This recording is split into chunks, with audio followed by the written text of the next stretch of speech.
perkara yang tak ada manfaat tu dia tuan-tuan. Sepanjang hidup kita, daripada pagi kita bangkit sampai kita tidur balik tuan-tuan, itu yang akan dibentangkan kita di padang mahsyar nanti. Pada hari dibentangkan kita amal, kamu tengok orang berdosa tu, mereka merasa takut dengan apa yang terbentang di hadapan mereka ni. Lalu mereka kata apa? Aduh, celaka kami hari ni, kita apa pula ni? Tidak ada yang kecil, tidak ada yang besar, melainkan semua tercatat, semua tercatat. Satu kali boleh bayang, tuan-tuan pejam mata tengok, bangkit pagi-pagi, kelang kabut, subhanallah. Orang dua habaq dekat kita, subhanallah, buatlah ni tahajud, bangkitlah tahajud. Kita berapa lama dah tahajud, tak tahajud, duk terkejut je. Dulu kita lara tuan-tuan, sungguh. Tuan-tuan boleh bayang, bangkit tidur, subhanallah. Orang duk cerita tahajud, tak pernah duk buat. Orang cerita 2 rakaat sebelum maya subuh, tak dan nak buat. Kelang kabut nak pergi kerja, start kereta tuan-tuan, subhanallah, ada yang duduk diri tepi jalan dah. Orang pergi sembahyang subuh, dia duduk tunggu van tepi jalan dah.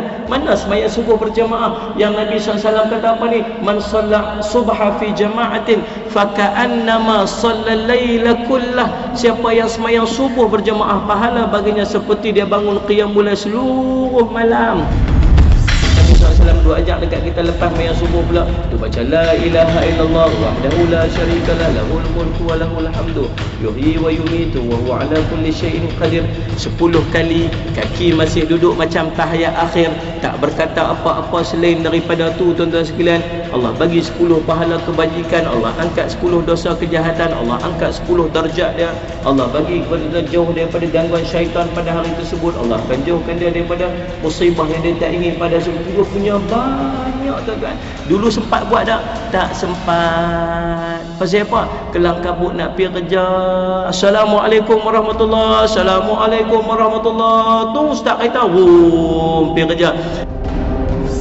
Panjang dalam perjalanan dalam kereta dia tuan-tuan, dia hanya buka radio, dia dengar muzik. Sepanjang perjalanan yang sejam, yang setengah jam tu, langsung seminit pun tak ingat Allah SWT. Tu nak masuk syurga macam mana? Macam mana nak bagi berat timbang belah kanan tu? Saya nak cerita apa tuan-tuan? Nak cerita kena berubah dah, cukup.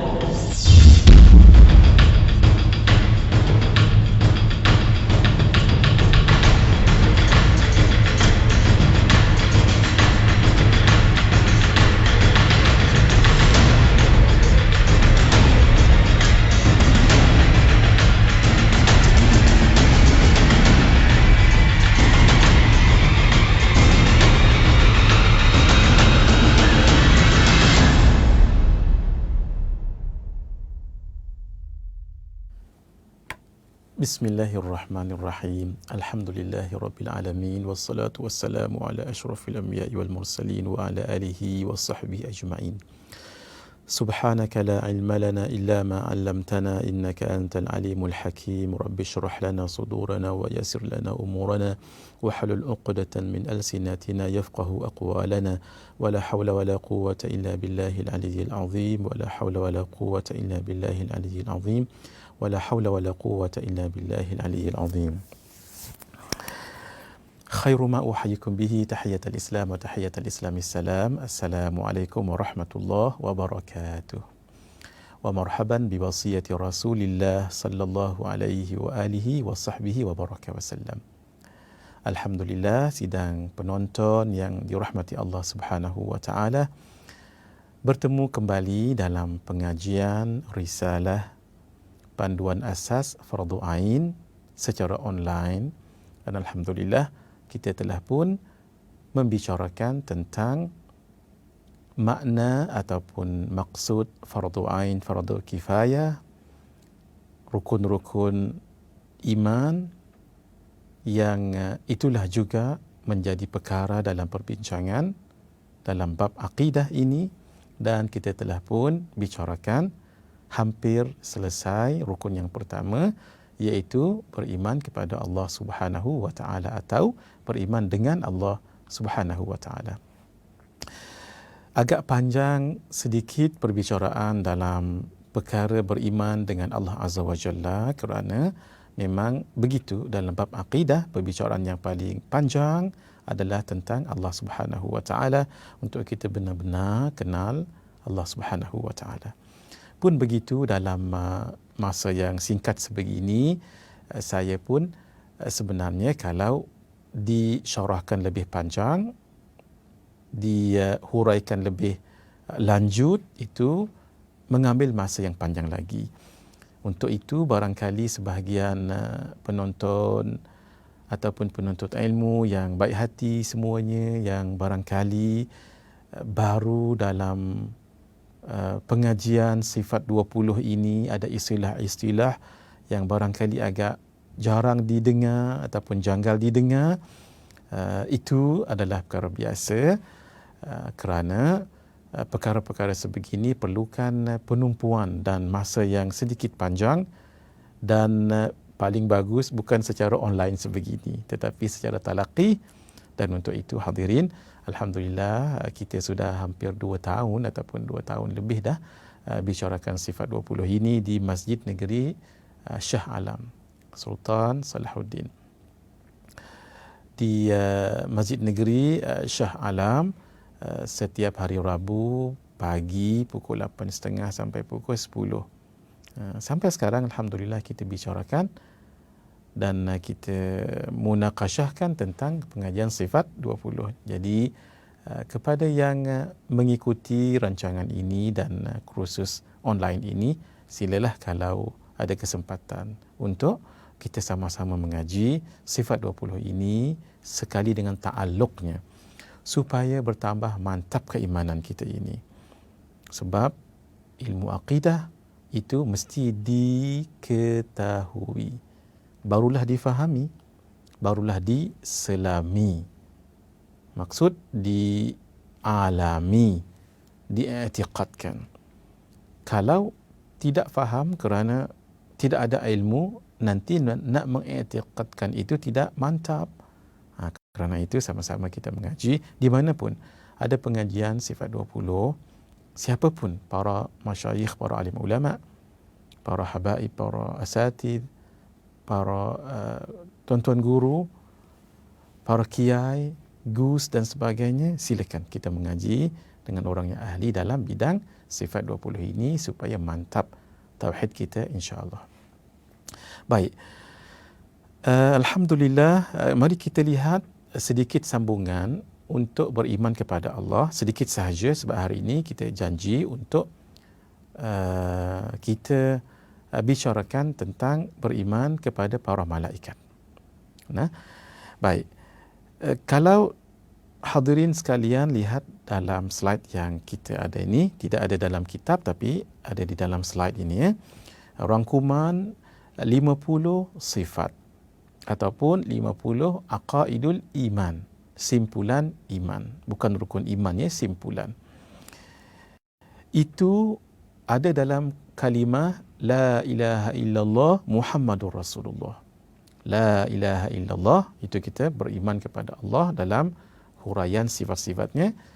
Muhammadur Rasulullah nanti kita akan bicarakan ketika bicarakan tentang beriman dengan para rasul.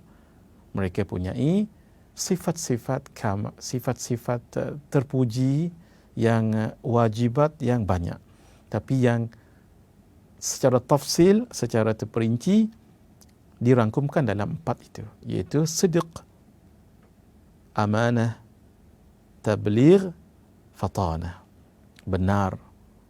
Yang kedua, amanah, jujur. Yang ketiga, tabligh, mereka menyampaikan.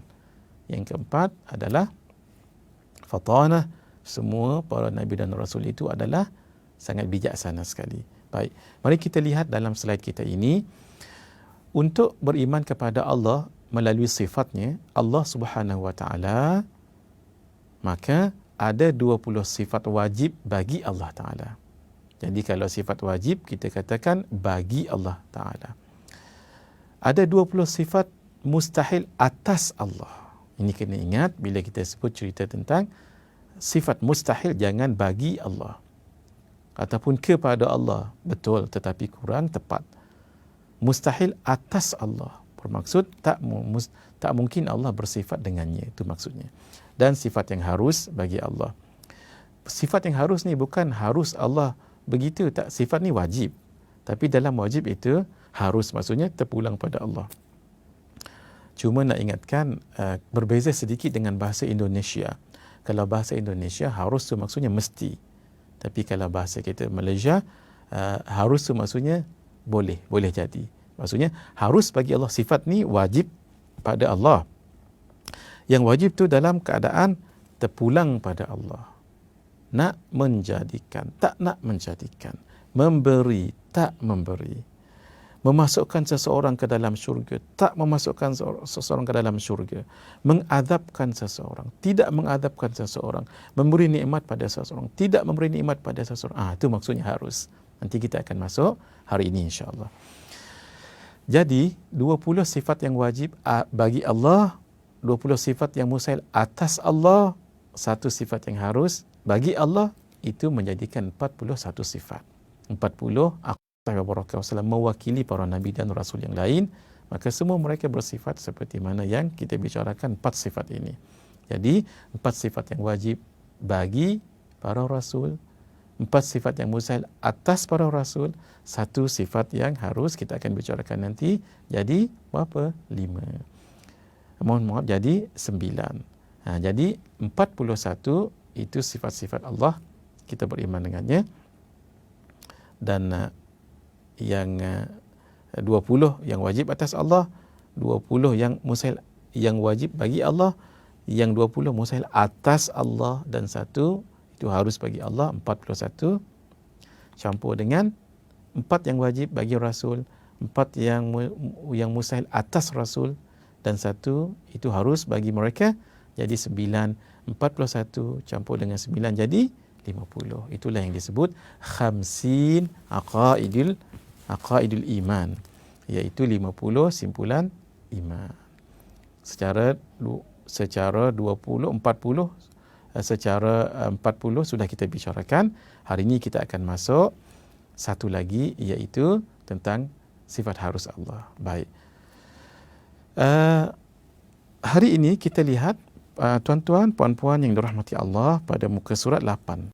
Pada kitab kita ini, pada muka surat 8. Baik, sama-sama kita lihat. Wajib beriman. Apa yang kita wajib beriman tu? Harus bagi Allah untuk melakukan atau tidak melakukan sesuatu kepada makhluk. Allah nak buat, terpulang pada Allah. Allah tak nak buat, terpulang pada Allah. Tapi jangan kita spesifikkan hanya perkataan buat, supaya kita jangan keliru. Ambillah apapun perkataan, yang penting itu perbuatan Allah. Contoh, memberi. Allah nak bagi pahala, terpulang pada Allah. Allah tak nak bagi pahala, terpulang pada Allah. Kita abroadkan, kita luaskan supaya pemahaman kita menjadi luas juga. Contoh, Allah mengurniakan seseorang itu kepandaian, terpulang pada Allah. Allah tak kurniakan kepandaian seseorang itu kepada seseorang itu terpulang pada Allah. Itu maksudnya. Key ataupun pemahaman yang inti ketika memahami sifat harus ini terangkum di dalam yang kita tuliskan kat sini, fi'lu kulli mumkinin aw tarkuhu. Bahasa terjemahnya, fi'lu buat kulli sesuatu mumkinin, iaitu mungkin terhadap makhluk, aw tarkuhu atau tidak buat.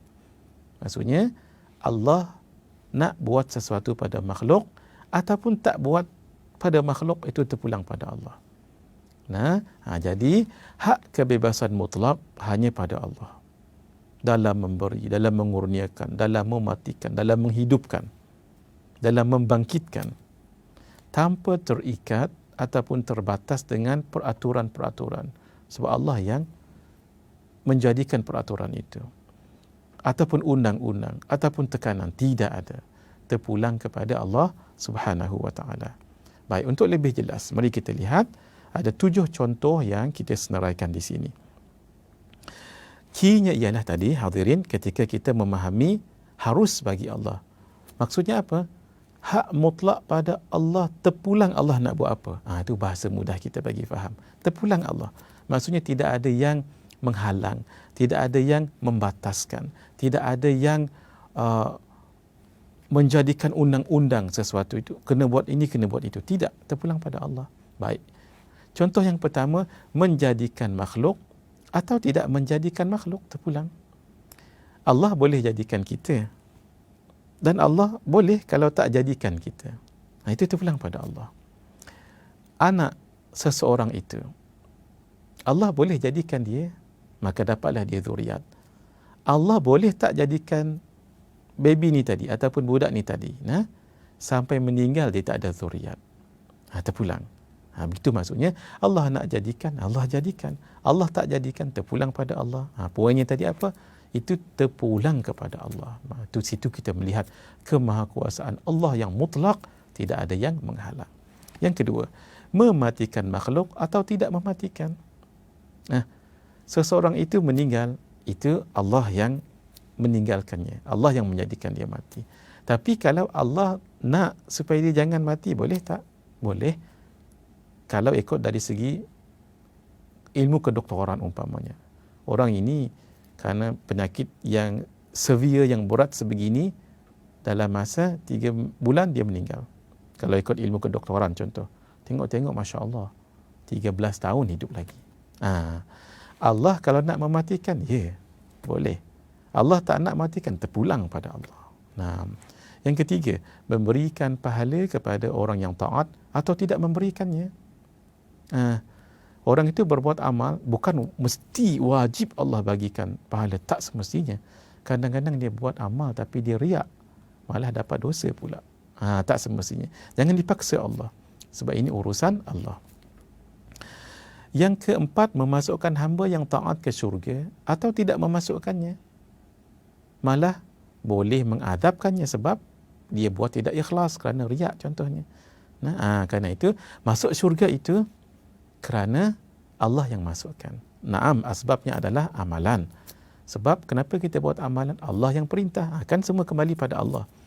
Maka seseorang itu masuk syurga bukan kerana amalannya, tetapi kerana keredaan Allah Subhanahu wa taala dan pilihan Allah.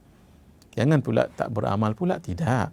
Kita beramal, solat kenapa? Sebab Allah yang suruhkan, Allah juga kembalinya. Begitu. Jadi kerana itu bukan wajib. Sebab kita nak faham perkataan harus tadi tu. Seseorang yang berbuat taat kebaikan, apakah wajib Allah memasuknya ke syurga? Tak. Kalau wajib memasuknya, seolah-olah kita pula tekan Allah untuk masukkan kita. Tidak. Malah itu terpulang pada Allah. Kadang-kadang, na'udzubillah min dzalik, orang yang berbuat amal itu, dia yang masuk neraka, na'udzubillah. Ini disebut dalam hadis. Ada para sahabat datang kepada Rasulullah sallallahu alaihi wasallam mengadu dan bagi tahu, inna mar'atan taqumul lail wa tasumun nahar. Ada seorang perempuan yang bangun pada malamnya, qiyamul lail, dan berpuasa pada siangnya. Berpuasa tu kan bagus tu. Walakin tu'dhi jiranaha, akan tetapi dia mengata jiran dia dengan perkataan yang tak elok, mungkin mengumpat, mungkin menuduh, mungkin apa sajalah perkataan yang tak elok tu. Walhal dia bagus buat tadi kan apa? Qiyamul lail, siapa yang kata tak bagus? Berpuasa siang hari, siapa yang kata tak bagus? Tapi dia buat perkara yang tu'dhi jiranaha, yang menyakitkan jirannya dengan perkataannya. Apa kata Nabi? Qala sallallahu alaihi wasallam, Nabi mengatakan sallallahu alaihi wasallam, hiya min ahlin nar, dia itu adalah ahli neraka. Allahu akbar. Dia ahli neraka. Kekal tak kekal tu cerita lain ya, tapi neraka. Masya-Allah. Nak tunjuk apa tu? Nak tunjuk patut-patut masuk syurga lah kerana amalannya tadi. Tidak. Allah Maha mengetahui. Nak tunjuknya bahawa tak wajib bagi Allah memasukkan seseorang yang beramal ke dalam syurga. Mungkin saja masukkan dia ke dalam neraka kerana niat yang tak elok, riak, sum'ah dan sebagainya. Baik. Yang kelima, mengutuskan para rasul dan tidak mengutuskan, terpulang pada Allah. Allah nak utuskan rasul, itu terpulang. Katalah Allah tak utuskan rasul, dia terpulang juga pada Allah. Tidak ada yang wajib untuk Allah buat itu. Hadirin, kita bicarakan ini sebab ada satu firqah di dalam Islam, namanya firqah Mu'tazilah. Golongan Mu'tazilah ini selalu mengedepankan akal daripada wahyu. Mereka ada satu fahaman yang namanya as-salah wal islah, yang baik dan membaikkan. Maksudnya Allah mesti datangkan yang baik kepada insan. Karena itu bagi mereka wajib Allah datangkan Rasul, wajib. Kenapa? Kan itu benda baik dan boleh membaikkan insan dengan ajaran mereka itu. Kita katakan, kalaulah wajib bagi Allah, siapa yang mewajibkan Allah? Mesti ada lagi Tuhan yang lebih authority. Kerana itu tidak wajib. Tetapi adalah harus bagi Allah. Terpulang kalau Allah nak utuskan dia, kalau tidak, itu terpulang pada Allah. Yang keenam, mengabulkan doa dan tidak mengabulkan doa terpulang pada Allah. Yang ketujuh, menjadikan seseorang itu pandai ataupun tidak menjadikannya pandai, itu terpulang pada Allah. Tak semestinya dia belajar, wajib Allah jadikan dia pandai. Tak semestinya. Ada juga orang yang tak belajar pun Allah jadikan dia pandai dengan ilmu laduni dan sebagainya. Begitu ya. Baik. Semua yang Allah jadikan itu dalam alam ini, Allah jadikan. Kita broadkan supaya jangan fokus pada menjadikan saja. Allah jadikan, Allah matikan, Allah berikan, Allah kurniakan, Allah halangkan, Allah cabutkan, Allah kawalkan. Gunalah apapun. Yang penting perbuatan itu semuanya daripada Allah. Bila ia melibatkan, menjadikan ataupun mengadakan, sama ada daripada tiada kepada ada, itu namanya ijad, ataupun daripada ada kepada tiada, itu namanya i'dam, mematikan, meniadakan. Itu semua dengan dua sifat, iaitu sifat iradah, sifat berkehendak, dan sifat qudrah Allah. Tidak akan terjadi sesuatu melainkan ada combination 4 sebenarnya, tetapi yang biasa dibicarakan orang 2, iaitu kehendak Allah, maka jadilah begitu. Kalau Allah berkehendak, tak jadi, benda itu tidak jadi. Masya Allah. Masya Allahu kana wa ma lam yasha lam yakun. Apa yang Allah sya', maksudnya kehendaki, maka akan jadi. Kalau tidak, Allah tak kehendaki, dia tak akan terjadi. Kuliah kita ini Allah sudah takdirkan. Bila? Sejak sebelum ada langit dan bumi dan apa yang ada di antara keduanya. Kursus online sebegini ni, Allah mahu ia jadi. Itu namanya dalam ta'alluq tanjizi qadim untuk sifat iradah. Terjadi sekarang ini, Allah jadikan ia, Allah lakukan ia dengan sifat qudrah, dengan sifat qudrahnya dalam ta'alluq tanjizi hadith, kerana ia berlaku sekarang.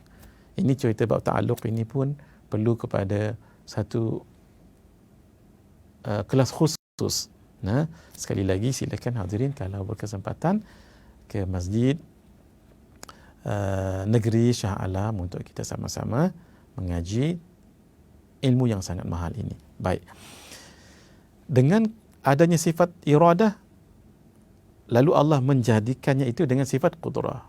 Jadi akal kita segera faham iradah dahulu baru qudrah. Walhal kita dah bicarakan kan bahawa semua sifat-sifat wajib Allah itu qadim. Tak ada dulu, tak ada kemudian. Mana dulu iradah dengan qudrah? Jawabnya, tak ada dulu, tidak ada kemudian. Sebab qadim. Tapi dari segi ta'akuli, akal. Iradah lah dahulu. Baru qudrah. Itu namanya ta'al dari segi ta'akuli. Dari segi ta'akul, dari segi akal. Naam. Yang kedua, apa yang Allah bagi dan apa yang Allah kurniakan, itu adalah rahmat dan kasih sayang Allah kepada kita. Jangan katakan kerana amal kita. Tidak ya. Allah masukkan kita ke syurga, mudah-mudahan semua kita amin. Itu dengan rahmat dan kasih sayang Allah. Kalau nak harapkan dengan amalan solat kita, ya Allah maafkan saya ya, sayalah, belum tentu kita khusyuk. Kadang-kadang ingat benda lain, kadang-kadang melilau kita, tidak sebenarnya hak solat kita. Tapi alhamdulillah, Allah Maha Kasih dan Sayang. Apa yang boleh kita buat, la yukallifullahu nafsan illa wus'aha. Allah tidak memberatkan seseorang melainkan dengan apa yang dia mampu saja. Kita memang begitu sebab kita kan bekerja, break sekejap kita solat, ingat lagi apa yang kita buat sebelum tu kan. Kalau Allah jadikan itu berdosa, perbuatan itu berdosa, ramailah orang berdosa, termasuk al-faqir ini terutama sekali. Tapi tidak, kemampuan apa yang ada, alhamdulillah, buat saja yang rukun, syarat-syarat sah, yang batal tu jangan dibuat, insya-Allah sahlah solat kita tu. Selebihnya pada Allah Azza wa Jalla. Baik. Kalau melibatkan adab dan pembalasan, itu adalah kerana keadilan Allah. Orang itu diazab oleh Allah. Kenapa? Kerana Allah itu adil. Sebab di dunia dulu kan dibagikan akal fikiran yang baik. Boleh memilih mana agama yang benar, mana tidak. Boleh reflect diri kita dulu yang tidak ada diadakan oleh Allah. Siapa yang berkuasa semua ini? Kalau tidak, Allah Subhanahu Wa Taala, patut Allah lah Tuhan kita yang sebenarnya, bukan yang lain. Sebab itu baik macam mana pun orang itu, tapi tak mengakui Allah sebagai Tuhannya, kafir, maka akhirnya nanti diazab. Maka itu adalah kerana adilnya Allah. Apa maksud adil? Meletakkan sesuatu kena pada tempatnya. Kamu di dunia dulu dibagi peringatan kan, sudah dibagi mana yang baik mana buruk kan, akal kamu boleh memilih kan, tapi tetap kamu memilih jalan kekafiran, maka kenalah kamu adab sebegini. Itu namanya keadilan Allah. Nah, hadirin, alhamdulillah, selesailah perbahasan kita tentang beriman kepada Allah Subhanahu wa Taala.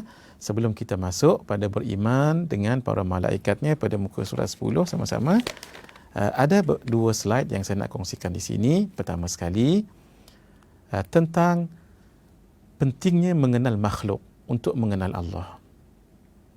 Pencuri kalau masuk dalam rumah, jangan ayah kita yang kita pukul ataupun ayah mentua yang kita ikat, kerana tak kenal mana satu pencuri, mana satu ayah ataupun ayah mentua. Begitu juga kalau kita nak kenal Allah, kenal dulu makhluk, baru kita dapat bezakan. Mari kita lihat sepintas lalu saja ya. Tajuk ni panjang ni, tapi ini sekadar sepintas lalu saja.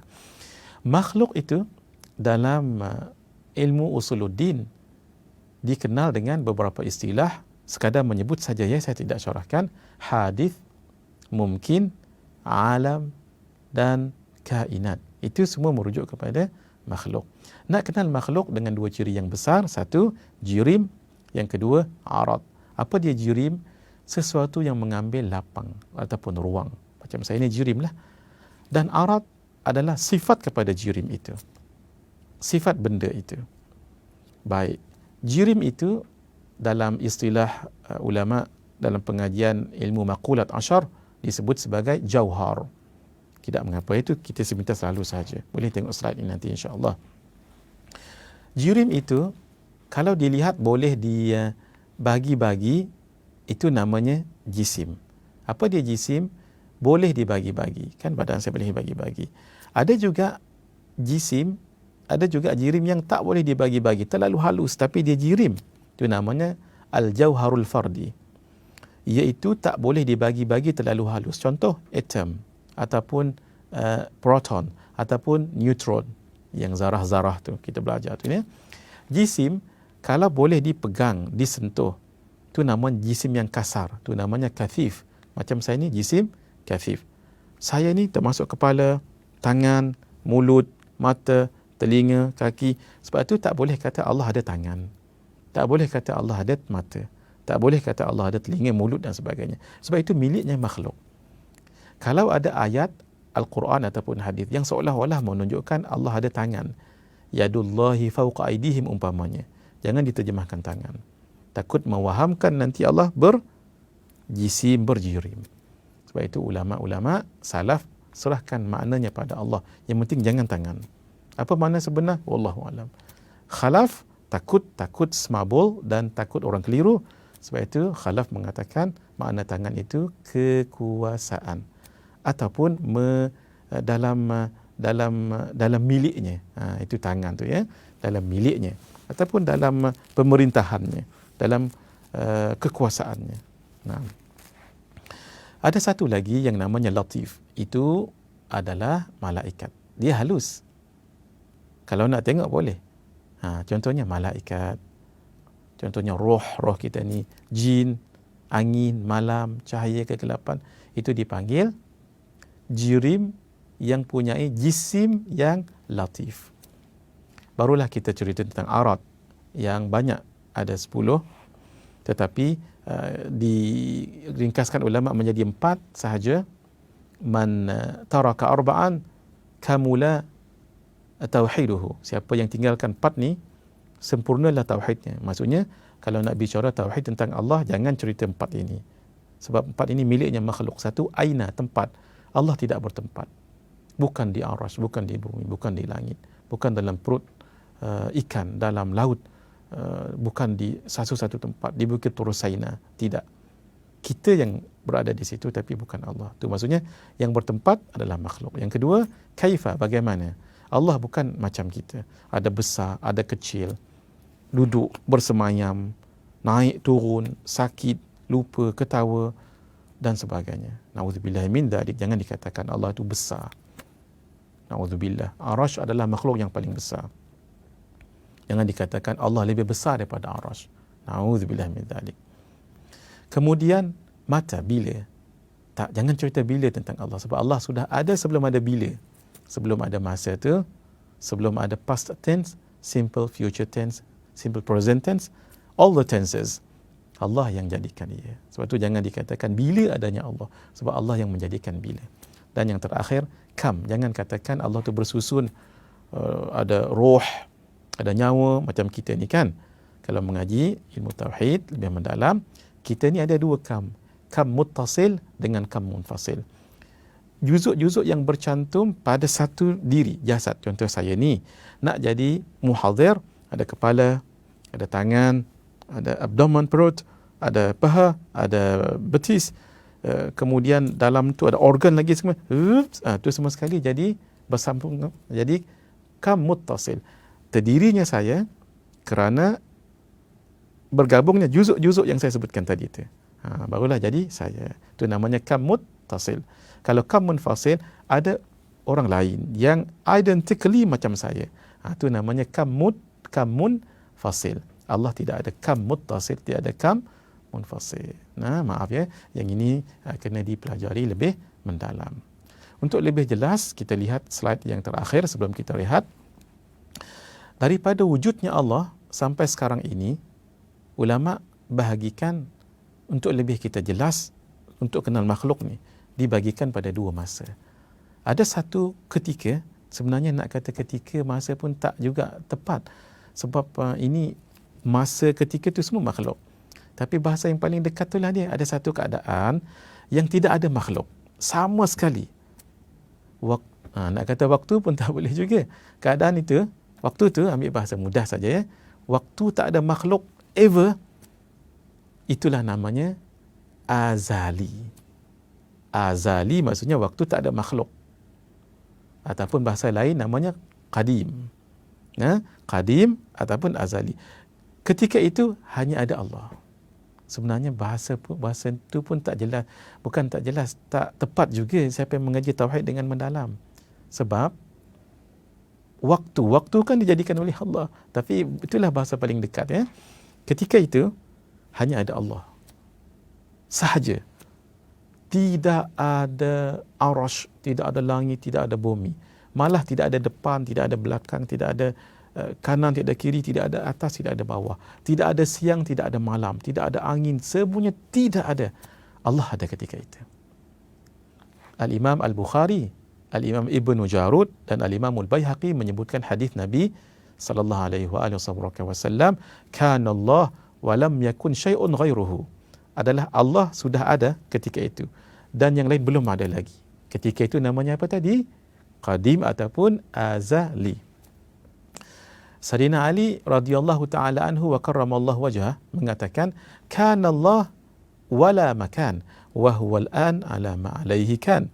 Adalah Allah sudah ada tanpa tempat. Memang waktu itu tak ada arash, tak ada langit, tak ada bumi lagi. Dan sekarang ini pun Allah ada macam dulu kerana Allah sentiasa qadim, tidak bertempat. Kerana itu arash, langit, bumi, laut, semua tu belum ada waktu tu. Allah sudah ada. Barulah Allah jadikan makhluk yang pertama.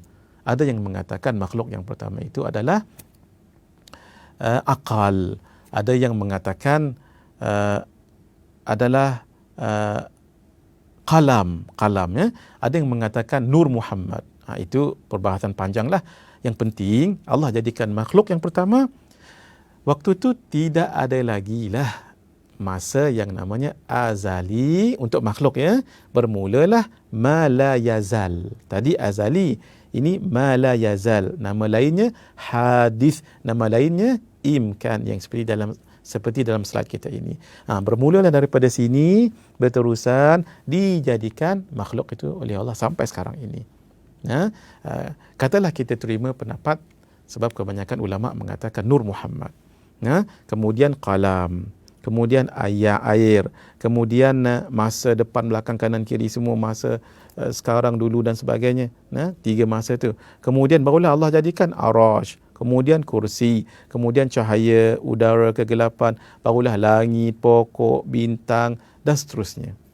Allah sudah ada sebelum ada semua ini, iaitu ketika qadim ataupun azali. Makhluk ini, walaupun makhluk yang pertama, baru ada ketika hadis atau imkan atau mala yazal. Karena itu terbatallah pendapat yang mengatakan Allah duduk di arash. Duduk tu pun dah salah dah. Kenapa? Itu Allah tak ada kaifa. Di arash. Arash itu kan aina. Aina tu tempat. Mustahil. Maka kenapa? Kerana Allah sudah ada. Tanpa tempat, tanpa arash, tanpa langit, tanpa bumi. Karena itu ilmu ini sangat mahal hadirin. Fahami, hadam dengan baik. Supaya nanti bila kita dah faham kaedah ini, nanti berdepan dengan ayat-ayat mutasyabihat. Ar-Rahmanu 'alal 'arsy istawa. Janganlah diterjemah Allah itu bersemayam di atas arash. Sebab nanti akan kontradik. Dalam bahasa yang mudah saja, Allah sudah ada sebelum ada arash. Di mana Allah ketika itu? Allah sudah ada sebelum ada langit. Di mana Allah ketika itu? Maka fahamlah kita bahawa Allah sudah ada tanpa tempat. Sekarang pun Allah ada tanpa tempat, sebab tempat itu makhluk. Allah jadikan makhluk.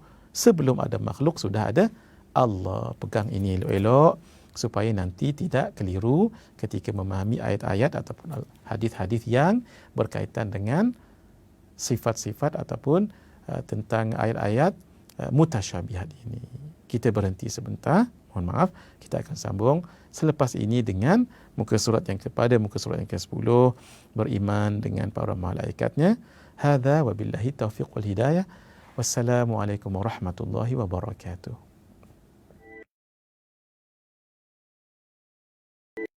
Kita adalah kitab yang paling asas dan paling dasar dalam pengajian fiqh mazhab Asy-Syafi'i. Di samping itu, sedikit muqaddimah tentang akidah dan tauhid yang sangat perlu untuk kita tahu dan kita i'tiqadkan. Setiap seorang yang bermazhab Asy-Syafi'i mestilah mengaji dan membaca, mempelajari, mentelaah kitab ini, sebab ia menceritakan tentang 5 rukun yang paling dasar, iaitu 2 kalimah syahadah, sembahyang, puasa, zakat dan haji, yang tidak boleh tidak setiap seorang mesti dan harus memahaminya dengan secara asas dan dasar.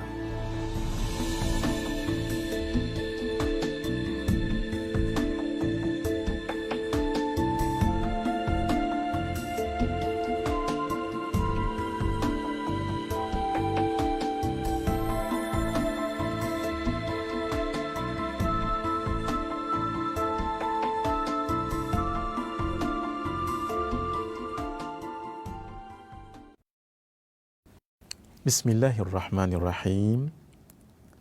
Alhamdulillahirabbil alamin, wassalatu wassalamu ala asyrafil anbiya'i wal mursalin wa ala alihi wa sahbihi ajmain. Khairu ma uhayyikum bihi tahiyatul Islam wa tahiyatul Islami salam. Assalamualaikum warahmatullahi wabarakatuh.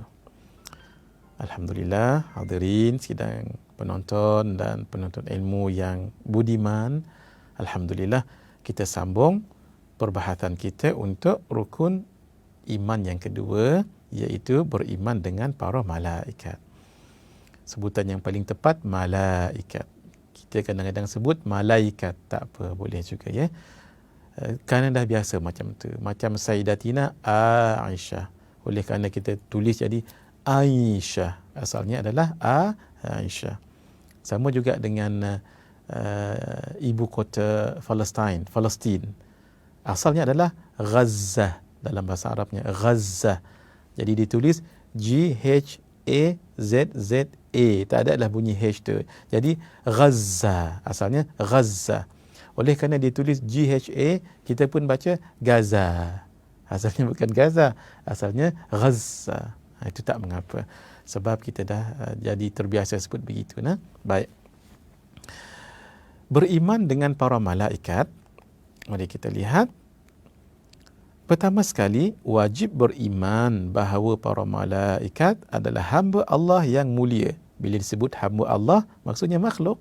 Naam, yang mulia. Yang tidak pernah melanggar perintah Allah sama sekali.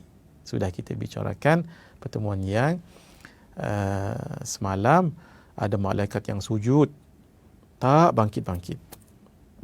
Masya Allah. Ada yang bertasbih, berterusan tasbihnya. Memuji Allah, berterusan memuji.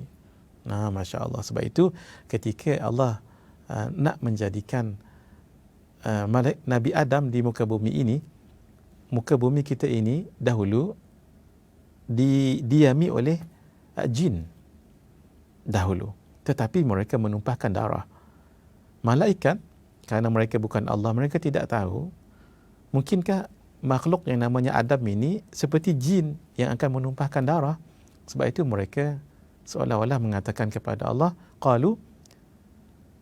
mereka mengatakan kepada Allah, seolah-olah bertanyalah, ataj'alu fiha man yufsidu fiha, apakah engkau nanti, wahai Allah, Tuhan, menjadikan makhluk yang yufsidu fiha wa yasfikud dima, yang akan menumpahkan darah, yang akan merosakkan bumi ini, sedangkan wa nahnu, kami, nusabbihu bihamdika wa nuqaddisu lak, kami ini nusabbihu, bertasbih padamu, bihamdika, dengan memujimu. Sebab itu kata ulama, ucapan yang diucapkan oleh para malaikat dua, iaitu tasbih subhanallah, subhanallah, dan tahmid, alhamdulillah. Berdasarkan ayat ini tadi, wa nahnu, kami, nusabbihu bihamdika. Karena itu siapa yang bertasbih dan bertahmid, subhanallah, itu adalah ucapan, zikir yang diucap dan diistiqamahkan oleh makhluk yang sangat mulia. Apa dia? Ini yang tak pernah melanggar perintah Allah sama sekali, para malaikat. La ya'sunallaha ma amarahum wa yaf'aluna ma yu'marun. Tidak pernah mereka bermaksiat kepada Allah sekalipun, dan mereka buat apa yang diperintahkan oleh Allah Azza wa Jalla. Baik. Jadi malaikat itu bukan Tuhan. Sebab itu kita sebut tadi hamba Allah. Bila hamba, maksudnya apa? Maksudnya makhluk Allah. Baik. Yang kedua, mereka adalah makhluk. Bila makhluk, tadi kan kita bicarakan sebelum rehat tadi, makhluk itu ada jirim. Jirim itu kalau boleh macam kita ni dipegang-pegang, dibagi-bagi, namanya kafif. Maksudnya jirim, jisim yang kafif. Tapi malaikat jirim juga. Ada jisim juga tapi latif. Sebab itu kita sebut jisim latif. Latif maksudnya halus, yang dijadikan daripada nur, dijadikan daripada cahaya. Ada. Cuma kita tak nampak sebab dia halus sangat-sangat. Dan dijadikan daripada cahaya. Kalau kita daripada tanah. Baik. Seterusnya, bukan lelaki dan bukan perempuan. Masya Allah. Tidak makan, tidak minum, tidak tidur, dan tidak mempunyai nafsu syahwat. Statik gitu saja, taat gitu saja. Masya Allah, ya. Macam mana keadaannya? Wallahu alam, kita pun tidak tahu. Tak makan, tak minum, maksudnya mereka sangat kuat. Kita kena makan kalau tak lapar, kena tidur kalau tidak kenyang, tak kenyang. Kalau kena tidur, kalau tidak letih. Gitu. Mereka tidak. Allahu Akbar. Maksudnya kuat mereka ni. Nanti kita lihat, Masya Allah, pekerjaan mereka itu sangat luar biasa. Yang keempat, sangat ramai. Memang sangat ramai. Dan bilangannya hanya Allah yang mengetahuinya. Subhanallah. Kalau tuan-tuan, puan-puan ingat lagi, ketika Isra dan Mi'raj, khususnya Mi'raj, Nabi sampai di langit yang ke-7, iaitu berjumpa dengan Nabi Ibrahim AS. Dan di situ melihat Nabi Ibrahim menyandar menghadap ke satu tempat, kawasan itu tempat tawaf. Macam di muka bumi kita ada Kaabah. Di situ namanya Baitul Ma'mur. Tawaf juga macam kita tawaf juga. Siapa yang tawaf? Malaikat. 70,000 malaikat tawaf tu setiap hari. Dan yang tawaf ni, yang akan masuk esoknya 70,000 pula. Esok 70,000 pula. Esok 70,000 pula. Allah, Allah, Allah. Ramai tak ramainya malaikat. Sangat ramai, sangat banyak sekali. Baik. Dan hendaklah kita meyakini para malaikat itu maksum. Apa dia maksum? Terpelihara daripada melakukan dosa. Mereka tidak berbuat dosa. Sentiasa taat kepada Allah Subhanahu wa taala. Mari kita lihat yang seterusnya. F, hendaklah kita beriman secara terperinci. Kalau nombor kita ni nombor 6 ya, dalam nota saya ni, dalam slide saya letak F sama saja, iaitu wajib beriman dengan beberapa malaikat secara tafsil, terperinci, dengan tugas-tugas yang khusus. Mari kita lihat. Pertama sekali, malaikat Jibril. Itu sebutannya yang paling fasih, bukan Jibrail tapi Jibril. Menyampaikan wahyu kepada para nabi dan rasul. Sekarang sudah tidak ada lagi nabi dan rasul. Apa yang malaikat Jibril buat sekarang kalau orang tanyalah? Maka dijawab, tetap memuji, bertasbih kepada Allah. Sebab tugas hakiki semua para malaikat itu, ini tugas khususnya menyampaikan wahyu kepada para nabi dan rasul. Yang kedua, Mikail. Membahagi-bahagikan rezeki kepada seluruh makhluk termasuk manusia, jin, hayawan dan lain-lain.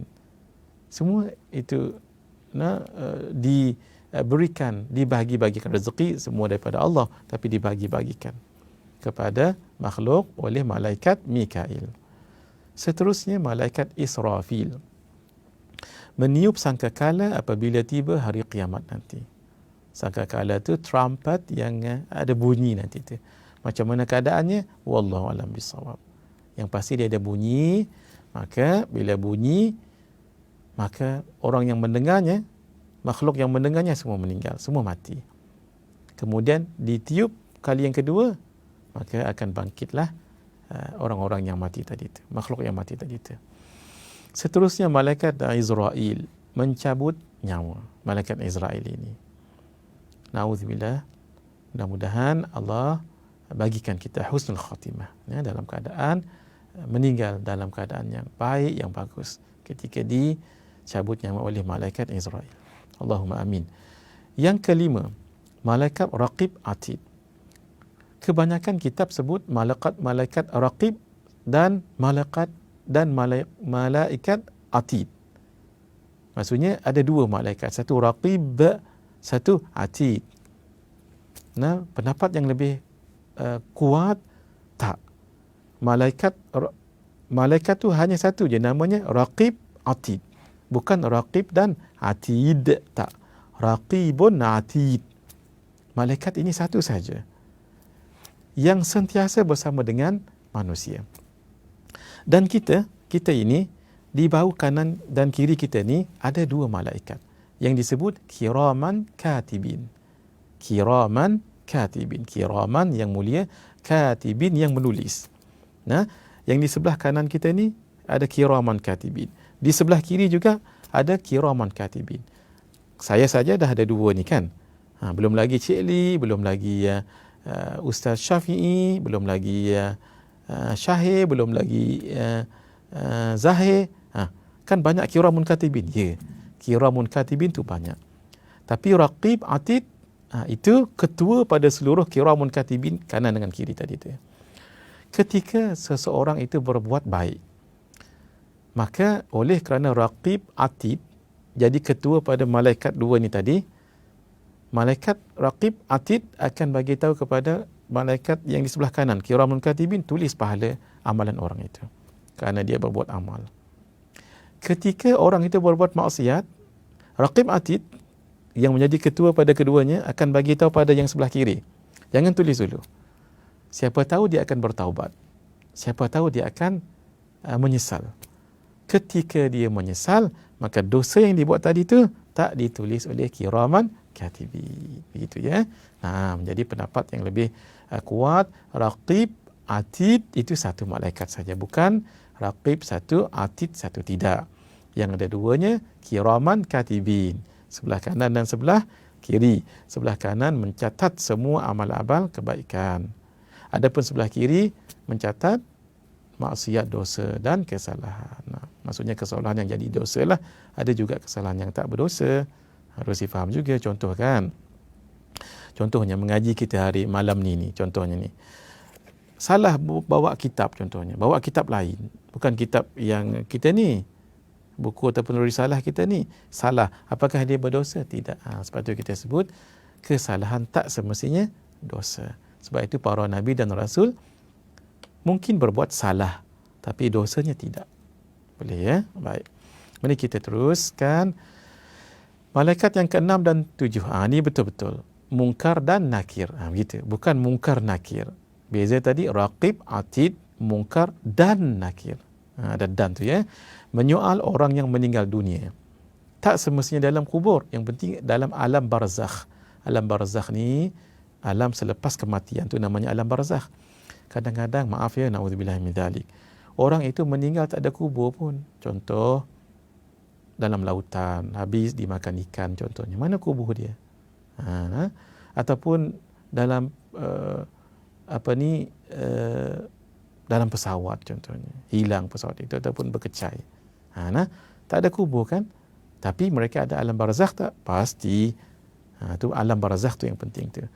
Akan ditanya oleh dua malaikat ini, iaitu malaikat munkar dan nakir. Seterusnya malaikat Malik, masya-Allah, penjaga syurga. Mudah-mudahan penjaga neraka. Kita mohon pada Allah supaya jangan dimasukkan ke dalam neraka. Allahumma amin.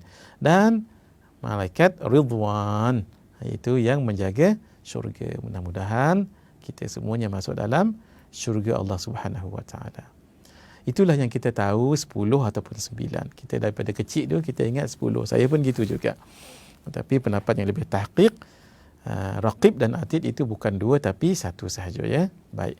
Mari kita lihat ada lagi malaikat lain. Satu kita kata ramai tadi kan? Mari kita lihat muka surat 11. Selain yang kita sebutkan tadi tu, mereka itu ramai sekali. Kenapa? Memang malaikat itu sangat ramai sekali. Tugas mereka yang hakiki, yang ramai-ramai tadi itu, ada yang sentiasa bertasbih, memuji Allah, memikul arash. Memikul arash. Dalam kitab Nurul Zalam, syarah kepada kitab Aqidatul Awam, kitab Aqidatul Awam karangan Al-Imam Al-Marzuqi. Itu kitab paling basic saya pernah mengaji sifat 20. Disyarahkan oleh Syekh Muhammad Nawawi, Syekh Muhammad ibn Umar Nawawi Al-Bintani. Dalam kitab beliau Nurul Zalam, syarah kepada kitab Aqidatul Awam. Beliau katakan, makhluk yang paling besar Arash. Arash itu sekarang dipikul, kata ulama, oleh 4 pemikul Arash yang namanya Hamalatul Arshi. Dia malaikat, tapi sangat besar sekali. Ada riwayat menyebut Hamalatul Arshi ini, Allahu Akbar, besarnya itu. Daripada telinga, wallahu alam. Mereka ada cuping telinga ataupun tidak, ini dalam riwayat menyebut. Nak sampai ke bahu ni, perjalanan 700 tahun perjalanan. Bayangkan. Daripada telinga sampai sini ni. 700 tahun perjalanan. Itu baru satu malaikat pemikul arash. Dia ada 4. Sekarang ini katanya yang memikul arash. Berat tak? Berat. Arash tu berat. Sebab itu pagi-pagi jangan lupa yang ini ya. Kita baca dalam ma'thurat tu.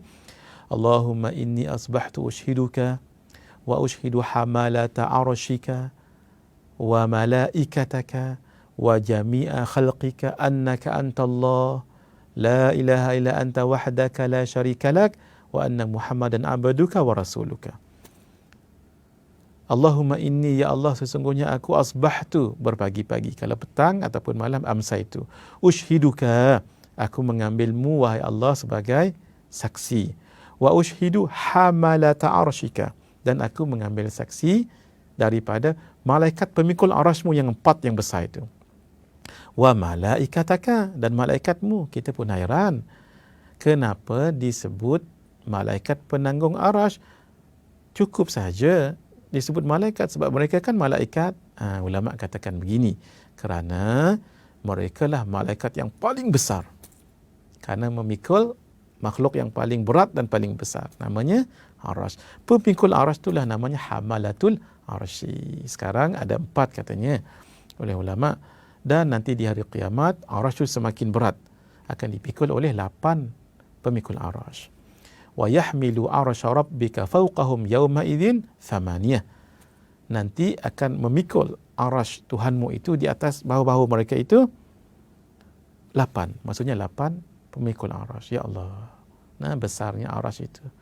Sebab itu kalau kita berdoa dengan menyebut Arash, itu doa yang sangat besar nilainya dan pengertiannya. Dan sangat besar pujian kita kepada Allah. Kerana kita sebut Arash. Bukan Allah duduk di Arash itu, bukan. Maksudnya adalah Arash yang sebesar-besar itu, makhluk tu yang seberat-berat itu dimiliki oleh Allah yang Maha Agung. Itu maksudnya. Bukan dimiliki oleh Allah yang Maha Besar, lebih besar daripada Arash. Na'udzubillah min dzalik. Tidak, ya. Sebab itu Al-Imam di dalam kitab At-Tabsir fid Din, Al-Imam Abu Muzaffar Al-Isfarayini, beliau menukilkan apa yang disebut oleh Sayyidina Ali radhiyallahu ta'ala anhu wa karramallahu wajhah. Kenapa Allah menyebutkan Arash itu? Kata Sayyidina Ali, kerana idharan liqudratihi lattikhadhan limakanihi.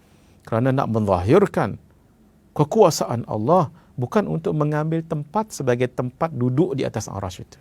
Siapa yang sebut ni?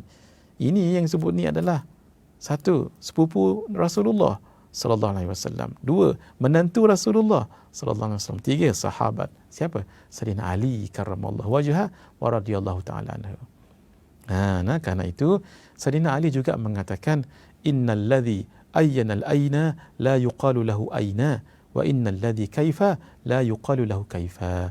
Sesungguhnya Allah yang menjadikan tempat. Jangan ditanya di mana tempat Allah. Soalan itu mustahil. Sebab Allah tak bertempat. Allah yang menjadikan keadaan makhluk. Jangan ditanya macam mana bentuk Allah. Jangan tanya bentuk. Allah tidak berbentuk. Laisa kamitslihi syai' wa huwas samiul basir. Naam. Itulah dia. Pagi-pagi tuan-tuan dan puan, 4 kali jangan lupa yang kita baca tadi itu, ya. Allahumma inni asbahtu ushiduka wa ushidu hamalat arsyika, yang kita sebut ini, wa malaikataka wa jami'a khalqika, seluruh makhlukmu jadi saksi, annaka antallah, engkaulah Allah, la ilaha illa anta wahdak, tidak ada Tuhan selainmu yang sebenarnya, la syarika lak, tidak ada yang mempersekutukanmu, wa anna Muhammadan abduka wa rasuluka, dan Nabi Muhammad sallallahu alaihi wasallam adalah abduka, hambamu dan rasulmu. Baca 4 kali. Hadis menyebutkan siapa yang baca sekali, kalaulah ditakdirkan dia meninggal setelah dia baca tu, maka 1/4 badannya lepas daripada api neraka. Sebab itu kita baca 4 kali. Ada dalam surat. Baik. Ada juga malaikat yang memberi ilham, yang menurunkan azab, memberi salam kepada ahli syurga. Mudah-mudahan kita termasuk di kalangan ahli syurga. Mendoakan orang yang beriman, memberi khabar gembira kepada para wali-wali Allah dan sebagainya. Itulah dia. Sepintas lalu, apa yang wajib kita imani ketika kita beriman dengan malaikat Allah Subhanahu wa ta'ala. Alhamdulillahi Rabbil Alamin. Baik. Mari kita lihat pada muka surat yang ke-12. Beriman dengan kitab-kitabnya, atau beriman dengan ataupun kepada kitab-kitabnya. Baik. Wajib meyakini bahawa Allah telah menurunkan kitab-kitabnya kepada para rasulnya sebagai kitab petunjuk kepada umat masing-masing. Maksudnya Allah turunkan kitab. Kalam Allah itu qadim. Tapi apabila sudah ditulis, sudah diturunkan, sudah dicoretkan oleh kalam dekat Al-Lauhul Mahfuz, itu jadi makhluk. Tapi kalam Allah itu qadim. Itu, ya. Baik. Diturunkan kepada siapa? Kepada para rasulnya. Apa tujuan? Untuk petunjuk kepada umat masing-masing. Petunjuk dalam ibadah, dalam muamalah, di dalam munakahat, dalam jinayat, dalam muamalah seharian ini. Untuk bahagia dunia dan bahagia akhirat. Baik. Mari kita lihat. Kitab-kitab samawi. Kitab-kitab samawi. Kitab-kitab yang berunsur langit. Yang diturunkan oleh Allah Subhanahu wa taala daripada langit, bukan Allah di langit. Maksudnya kemuliaan kitab-kitab ini diturunkan oleh para malaikat dari langit. Satu, kitab Taurah. Kita biasa sebut kitab Taurat. Nah, asalnya kitab Taurah pun boleh juga, tak apa. Sebutan itu tidak memberikan apa-apa sangat kesan, ya. Ditulis dalam bahasa Ibrani. Diturunkan kepada Nabi Musa alaihissalam. Di situ ada 8 larangan dan 2 perintah. Itu yang disebut Ten Commandments. Itulah dia. Nah, kita bicarakan secara ringkas saja, ya. Yang kedua, kitab Zabur. Ditulis dalam bahasa Syriani. Diturunkan kepada Nabi Daud alaihissalam. Yang ketiga, kitab Injil. Dalam bahasa Ibrani. Ditulis dengan dalam bahasa Ibrani dan diturunkan kepada Nabi Isa alaihissalam. Nah, sekarang dah Injil kan dalam pelbagai bahasa dah. Dalam bahasa Inggeris, dalam bahasa Perancis dan tulisan-tulisan pun pelbagai mengikut bahasanya. Dan yang terakhir adalah kitab Al-Quran yang diturunkan dalam bahasa Arab sesuai dengan bangsa Quraisy ketika itu. Diturunkan kepada Sayyidul Wujud, baginda Rasulullah sallallahu alaihi wa alihi wa sahbihi wa baraka wasallam. Alhamdulillah, sampai sekarang kita boleh pelajari dan boleh dapat manfaat pada Al-Quran yang ada pada kita sekarang ini. Di samping itu, Allah juga memberikan suhuf-suhuf. Kalau kitab adalah compilation kepada suhuf. Kalau suhuf dia lembaran-lembaran, itu namanya suhuf. Tapi kalau lembaran itu disusun, dikompilekan, nah itu namanya kitab. Itu bezanya. Maksudnya kitab berasal daripada suhuf. Dan nama lain bagi kitab adalah mushaf. Asalnya suhuf-suhuf. Helaian-helaian, lembaran-lembaran. Bila dijadikan satu kitab, jadinya mushaf. Sebab itu sekarang kita sebut mushaf Uthmani ataupun mushaf Al-Quran. Jadi helaian-helaian tadi itu Allah turunkan. Allah bagikan kepada Nabi Syith alaihi salam 50 suhuf. Nabi Idris 30 suhuf. Nabi Adam 10 suhuf. Dan Nabi Ibrahim 10 suhuf. Nah, boleh kita lihat di sini yang kita sebutkan tadi itu. Kitab Taurat, kitab Zabur, kitab Injil dan kitab Al-Quran. Mari kita lihat pada kitab Taurat, pedoman bagi kaum Bani Israel. Bani itu adalah berasal dari perkataan ibn ataupun anak-anak. Bani maksudnya anak-anak. Israel merujuk kepada Nabi Yaqub alaihi salam. Anak-anak Nabi Yaqub ada 12 orang. Jadi sebab itu disebut Bani Israel, anak-anak Nabi Yaqub. Nah, ada 10 commandments yang kita sebutkan tadi itu, 10 perintah Allah Azza wa Jalla dalam tu. Kitab Zabur itu disebut juga dengan mazmur dan berisi nyanyian, pujian, maksudnya berentaklah nyanyian kepada Allah atas segala nikmat ilahiyah. Kitab Injil itu pedoman bagi Bani Israel, isi pokok ajarannya untuk hidup dengan zuhud, menjauhi kerosakan dan ketamakan dunia. Dan Al-Quran itu lengkap semua yang ada di dalam kitab Taurat, Zabur, Injil, semuanya dirangkumi oleh kitab Al-Quran. Sebab itu kitab Al-Quran adalah kitab yang paling lengkap dibandingkan dengan kitab-kitab yang lain. Baik, suhuf sudah kita sebutkan tadi. Mari kita lihat rukun yang keseterusnya iaitu beriman dengan para rasul. Pada muka surat 13. Beriman dengan para rasul ataupun beriman kepada para rasulnya. Rasul Allah Subhanahu wa taala. Pertama sekali, wajib ke atas setiap mukallaf kita ni beriman. Allah telah mengutuskan para nabi dan rasul kepada umat manusia untuk memberi petunjuk dalam kehidupan mereka itu di dunia dan akhirat. Cuma umat manusia itu melihat tempat dan lokasi masing-masing. Kalau Nabi Musa itu untuk Bani Israel, Nabi Yusuf Bani Israel juga, Nabi Daud Bani Israel juga, Nabi Sulaiman Bani Israel juga. Dan di tempat-tempat yang tertentu. Nabi Musa itu Bani Israel juga, tetapi juga diutuskan Allah untuk bangsa Qibti di Mesir, Fir'aun itu. Naam.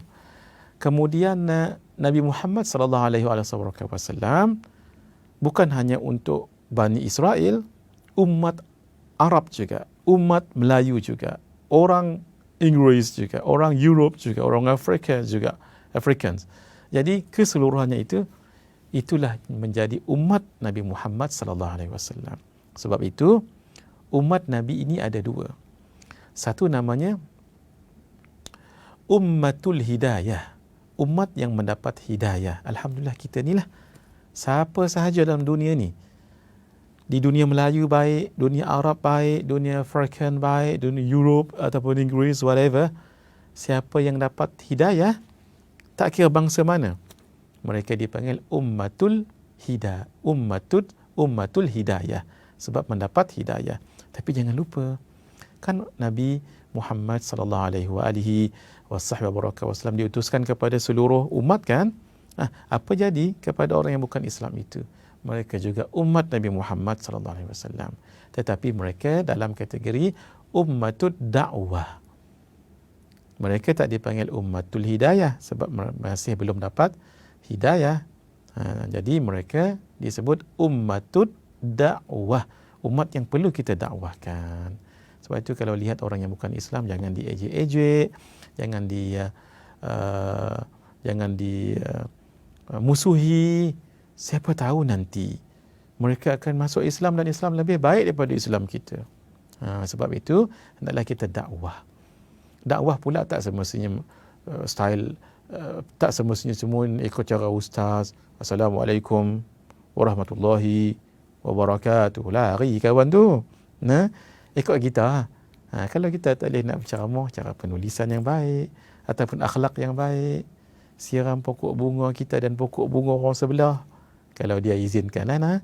Apa anti, dia bukan Islam contohnya. Itu namanya dakwah bil hal. Dakwah bil hal. Hal maksudnya dengan kelakuan kita yang baik. Itu yang lebih efektif banding dengan dakwah bil maqal. Bil maqal memang sudah teruji, memang sudah terbukti, tetapi dari segi akhlak itu lebih cepat lagi untuk orang menerima dakwah itu. Seperti mana akhlak baginda Rasulullah sallallahu alaihi wa baraka wasallam. Nampaknya untuk malam ini poin yang pertama saja yang dapat kita kongsikan. Untuk poin yang kedua dan seterusnya dalam tajuk beriman dengan para rasulnya, insya-Allah kita akan sambung malam esok dengan izin Allah Subhanahu wa taala. Saya tadi lupa nak mulakan pengajian kita dengan bacaan-bacaan permulaan yang tuan-tuan puan-puan sudah dapat itu ya. Jadi kita tutup dengan bacaan penutupnya, dan insya-Allah untuk hari Sabtu nanti. Untuk hari Sabtu nanti kita live, saya akan sebutkan satu-satu kenapa kita baca permulaan pengajian tu begitu bacaannya. Kenapa kita baca selepas pengajian begitu bacaannya, mana sumber dan hadisnya, dan apakah fadilatnya, itu hari Sabtu nanti insya-Allah ya. Mudah-mudahan kita dipanjangkan umur oleh Allah. Setakat ini dahulu, mari kita tutupkan dengan bacaan yang menutup majlis itu. Rasanya semudah ada ya, sama-sama. Subhanallahi wa bihamdihi adada khalqihi wa ridha nafsihi wa zinata arshihi wa midada kalimatihi. Subhanallahi wa bihamdihi adada khalqihi wa ridha nafsihi wa zinata arshihi wa midada kalimatihi. Subhanallah wa bihamdihi adada khalqihi wa ridha nafsihi wa zinata arshihi wa midada kalimatihi. Subhanallahi adada ma khalaqa fis sama'. Subhanallahi adada ma khalaqa fil ard. Subhanallahi adada ma baina dhalik. Subhanallahi adada ma huwa khaliq. Alhamdulillahi adada ma khalaqa fis sama'. Alhamdulillahi adada ma khalaqa fil ard. Alhamdulillahi adada ma baina dhalik. Alhamdulillahi adada ma huwa khaliq. لا إله إلا الله عدد ما خلق في السماء. لا إله إلا الله عدد ما خلق في الأرض. لا إله إلا الله عدد ما بين ذلك. لا إله إلا الله عدد ما هو خالق. الله أكبر عدد ما خلق في السماء. الله أكبر عدد ما خلق في الأرض. الله أكبر عدد ما بين ذلك. الله أكبر عدد ما هو خالق. لا حول ولا قوة إلا بالله العلي العظيم عدد ما خلق في السماء. لا حول ولا قوة إلا بالله العلي العظيم عدد ما خلق في الأرض. لا حول ولا قوة إلا بالله العلي العظيم عدد ما بين ذلك.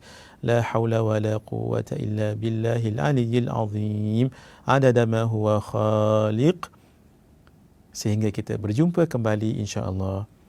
Hadza wa billahi taufiq wal hidayah. Wassalamualaikum warahmatullahi wabarakatuh.